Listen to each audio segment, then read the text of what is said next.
क्या नाम है आपका? मेरा नाम रणवीर सिंह यादव। क्या लगता है योगी सरकार के कार्यकाल से खुश है? योगी कार्यकाल सभी बुरा लगता है, कौन सा कार्य अच्छा क्यों, है? क्या बुराई है? इतना अच्छा तो काम कर रही है सरकार। कौन सा काम अच्छा किया सरकार ने? गड्ढा मुक्त कर दिया, अपराध मुक्त कर छोटे दिया। छोटे बच्चों का भविष्य छीन लिया, किसानों का भविष्य छीन लिया। कहाँ अरे छीन लिया भविष्य? महिलाओं का दिन किसान दहाड़े सम्मान शोषण निधि हो दे रहा रही है। है सरकार, आपके भविष्य छीन लिया। 2000 रुपए दे रही है किसानों को सरकार। किसानों का 2000 रुपए दे रही है तो 4 लाख का छीन रही है। अच्छा, हाँ 4 लाख रुपए छीन रही है। हाँ 4 लाख रुपए छीन रही है। और अपराध मुक्त कर दिया। हाँ अपराध कहाँ मुक्त कर दिया? अपराध तो बढ़ावा दे रही है सरकार। कहाँ बढ़ावा दे रही है? खत्म तो कर दिया गुंडाराज। कौन सा? सबसे ज्यादा गुंडागर्दी बीजेपी सरकार में रही। इससे ज्यादा भ्रष्टाचार हाँ कम हो ही इससे क्या नाम ज्यादा। है चाचा, क्या नाम है? मेरा नाम राम कुमार सिंह है। क्या लगता है, कैसे देखते हो कार्यकाल को योगी सरकार के? योगी सरकार में ये देखती है साहब का मुँह से तो तमाम सब मतलब सब किसान खुशहाली है और बर्बादी तो मतलब जब से ये योगी सरकार आई है बदहाली कर दिया पूरा, मतलब ये उत्तर प्रदेश खोखला कर दिया उन्होंने। वो तो कह रहे हैं हमने उत्तम प्रदेश बना दिया उत्तर प्रदेश को। अब वो तो झूठ बोले ने समाज बोलने से क्या बात है? बताओ कौन सी चीज़ क्या? अरे हर चीज़ से, खाद से, बीज से, तेल से, डीजल से, क्या कौन सी चीज़ सस्ती है? सब्जी से क्या, तेल से क्या, बताओ कौन सी चीज़ सस्ती है? वो कह रहे हैं ना, आसमान पे चढ़ा के फूंक दी। वो कह रहे हैं कि देश हित में जनता इतनी महंगाई झेल सकती है। अरे नहीं साहब, बिल्कुल कुछ नहीं है। इन्होंने तो मुँह से तो मतलब तमाम बखाने हमने ये कर दिया वो कर दिया, और सब इनके वादे सब खोखले वादे हैं। कोई भी वादा सच नहीं है इनका, कोई भी वादा जो सच हो इनका। महिलाओं को सम्मान देने की बात कर रहे हैं योगी आदित्यनाथ। ये सब कागजों में बल्कि है और कहीं कुछ भी ना है। क्या नाम है आपका? मेरा नाम अमित यादव। युवा हैं आप, रोजगार मिला? रोजगार कुछ नहीं मिला। मोदी जी ने कहा था 2 करोड़ नौकरी देंगे साल में, और कुछ भी नहीं दिया।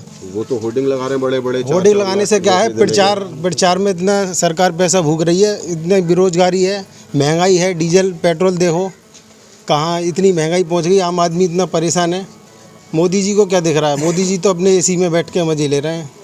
कहाँ, वो तो कह रहे हैं कि देश का सबसे अच्छा प्रदेश बन गया उत्तर प्रदेश। उत्तर प्रदेश बनाने से क्या है? उनके कहने से तो बहुत कुछ कह दिया उन्होंने, करा कहाँ है? तो किसकी सरकार आएगी 22 में?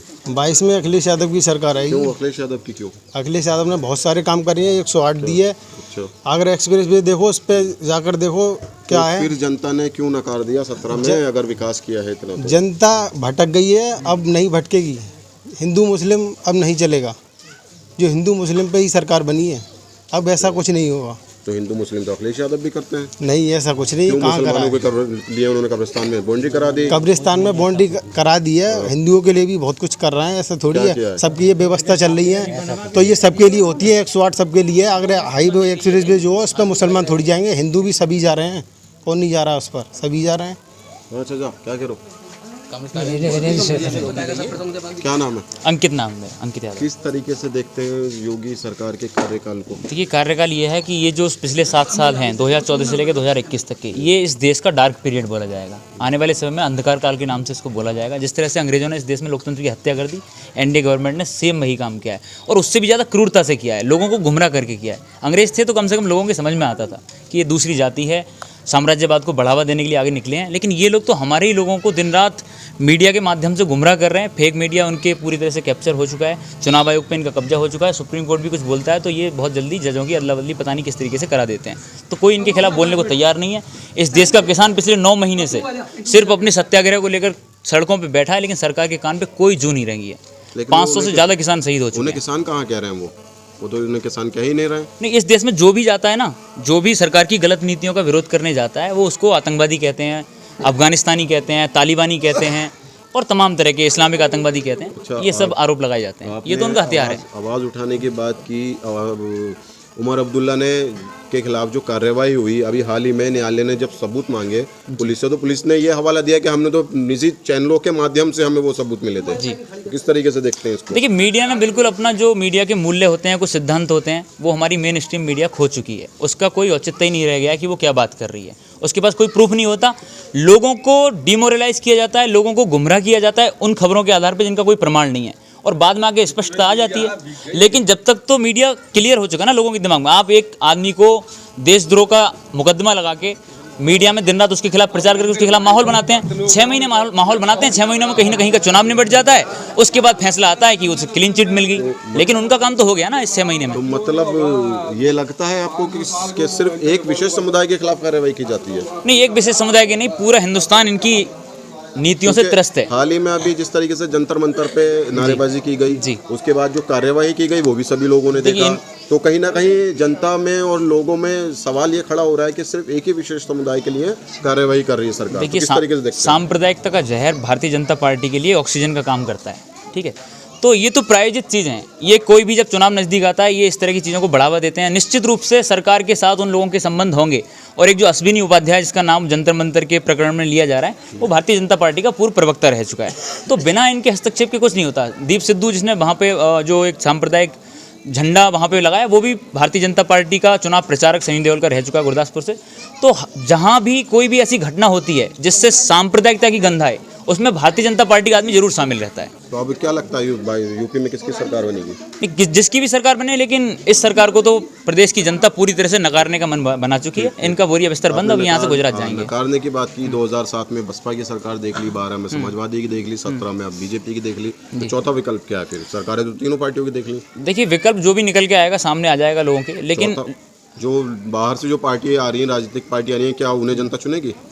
किसी ना किसी को तो चुनना पड़ेगा, क्योंकि इन्होंने इतना खराब कर दिया जितना किसी ने नहीं किया। क्योंकि आम आदमी पार्टी आ रही है शिक्षा और स्वास्थ्य के मुद्दे को लेकर, असदुद्दीन ओवैसी आ रहे हैं पिछड़े वर्ग और मुस्लिमों की हिस्सेदारी की बात करते हुए, तो क्या लगता है? देखिए, इस देश की जनता बहुत समझदार है। इन लोगों ने एक समय पर उसको गुमराह कर दिया, लेकिन लोगों ने जिस तरह से देश में गरीबी और बेरोजगारी के आंकड़े देखे हैं और अपने सामने देखिए, आप गाँव में घूमोगे आपको 50 लोग परेशान मिल जाएंगे जो कहीं ना कहीं किसी फैक्ट्री में नौकरी कर रहे थे, आज घर बैठे हैं, ठीक है। लॉकडाउन में जिनकी नौकरियाँ गई, जिनकी जमा पूंजी दवाइयों के नाम पर पूरी चली गई, तो हालात बहुत ख़राब हैं।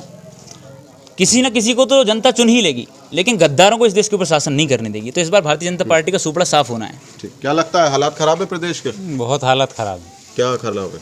इतने ख़राब है कि आम आदमी इतना परेशान है। महंगाई इतनी कमर तोड़ कर दी है कि मान के चलो, बिजली इतनी कम आ रही है और बारिश वैसे ना हो रही, डीजल इतना महंगा कर दिया, गैस के दाम फिर बढ़ा दिए।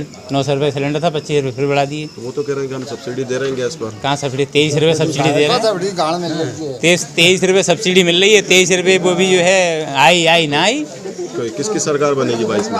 सरकार देखो, पब्लिक अब जिसकी चुने। उम्मीद इनकी नहीं बनेगी, इनकी नहीं बनेगी। इन्होंने धोखा दे के लोगों को उल्लू बनाया है, झूठे आश्वासन दिए हैं, और उसके बाद में जो है लोग सब समझ चुके हैं इनकी क्या है, क्या कर रही है। और गरीबों का पैसा लोगों ने जैसे जमा किया था तमाम कंपनियों में, उन कंपनियों का पैसा सब सरकार ने हड़प लिया है। जितनी कंपनियां थी, कम से कम इतना तो थे करते कि उनका पैसा उन लोगों को वापस तो दिलवाते थे कम से कम। चाचा क्यों नाराज हो इतना सरकार से? नाराज है ऐसी तैसी में। जो सिलेंडर है सारा गरीब आदमी तो ले ही ना सकत हुआ। अरे तो फ्री में सारे 1000 को है गो। अब सारे धरे सारे कौन में सब उज्ज्वला सिलेंडर गरीबों को ही तो बांटा है सरकार ने। गरीबी को बांटो, तो गरीबी को दो 1000 रुपया ले लो। आवाज भी दे रही है सरकार आपको। और दो और ना वो कर रही है, सारा भ्रष्टाचार कर दो वो सब में। अच्छा, नाम क्या है आपका? मेरा नाम करतार सिंह है। क्या लगता है किसकी सरकार बनाओगे अब 22? तो अखिलेश की बनाएंगे। अखिलेश के क्यों बनाएंगे? मानो बहुत कम बात कम बढ़िया करे और काम सब तो स्पेड करे। क्या क्या क्या काम अच्छे करे? काम बता दो। अब काम का अच्छे बताएं? अरे जो 100 नंबर बताइए वो बढ़िया करी, और दुनिया काम बढ़िया करे। वो सतरी चोट लगी तो सही याददाश्त नाम बदल दिया रही। योगी जी ने तो नाम बदल दिया 100 नंबर का। अजी बदल दो नाम, योगी ने तो दुनिया को नाम बदल दो। दो नाम रहो किनको है? योगी तो सेवा भ्रष्टाचार के अलावा और तीसरो दो चारों ही ना है। और मजदूर पार्टी तैयारी तो वैसे ही बैठी है, तो हाथ पे हाथ धरा। क्या लगता है रोजगार मिला? नहीं, हमें रोजगार नहीं मिला, हम बेरोजगार हैं। नहीं मिला? ना, क्या करते हो? कुछ नहीं करता, मैं ड्राइवरी करता हूँ। मैं ड्राइवरी करता हूँ। ड्राइवर का। क्या लगता है किसकी सरकार आएगी 2022 में? हो सकता है किसी की भी सरकार आए, लेकिन ये सरकार नहीं आएगी। इसमें बेरोजगारी, डीजल बहुत महंगा हो गया, पेट्रोल बहुत महंगा हो गया है, इसलिए जो गाड़ी मालिक हैं उन्हें जो डीजल डलवाने में दिक्कत आ रही है। और पेट्रोलियम मंत्री जो है धर्मेंद्र प्रधान, वो तो कह रहे हैं कि देश कर्जे में इसलिए महंगाई बढ़ रही है। इस कर्जे से महंगाई बढ़ती है। वो तो यही कह रहे हैं। उनका कहना क्या है, दूसरे की वो तो हैं पैसे वाले, उनको तो मज़े आ रहे हैं, हम गरीब लोग परेशान हैं। क्या लगता है चाचा, नेता लोगों को मजा आ रहा है? हाँ, सबको मज़ा आ रहे हैं नेता लोगों के। अच्छा, हाँ, किसान है, किसानों के गेहूँ है, अनाज है, धान है, धान का रेट 1200 रुपये इस समय। हाँ, किसान क्या करे? नाम बता दो। हाँ, मेरा नाम नरेश यादव है। तो क्या लगता है किसकी सरकार बन रही है अब 2022 में? सरकार तो हमारे साहब तो मुख्यमंत्री अखिलेश यादव बनेंगे। अखिलेश यादव। हाँ। क्यों अखिलेश यादव क्यों? क्योंकि बड़ी आदमी है, नौजवान है, और ये दोनों रड़ुआ पाड़ है ना, इनके बच्चे हैं, ना योगी के और ना मोदी के।